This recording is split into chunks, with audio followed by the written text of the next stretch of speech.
All right, so for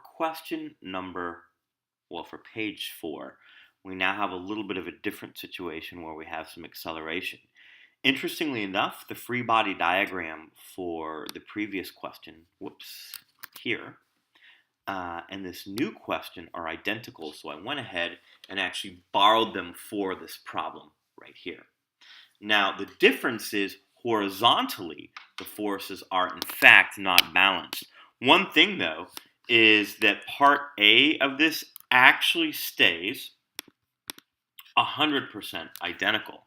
So I can even take that work and put it here. So it's a little bit cheating, but I stand by it.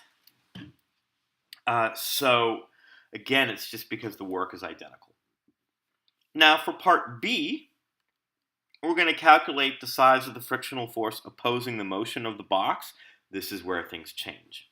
So I've got the x component of the tension fighting the friction, and the effect is that the mass accelerates.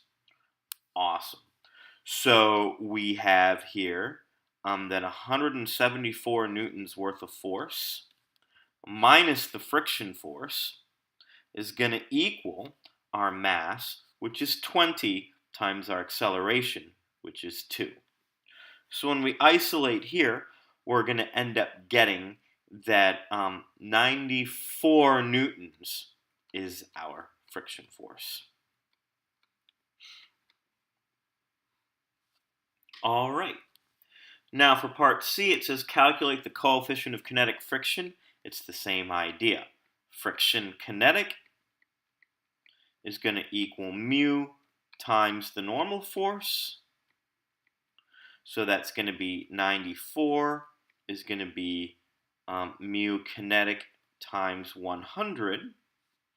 And so we're going to end up getting that the kinetic coefficient of friction, the coefficient of kinetic friction is 0.94. All right, so that is it for the problem set that we tackled last week. And we're going to go ahead and I'm going to actually work out the second set of problems that we started on. If you were in E and H period, we started those Tuesday, and if you were in C period, we started those Wednesday. So that'll be the next set of videos.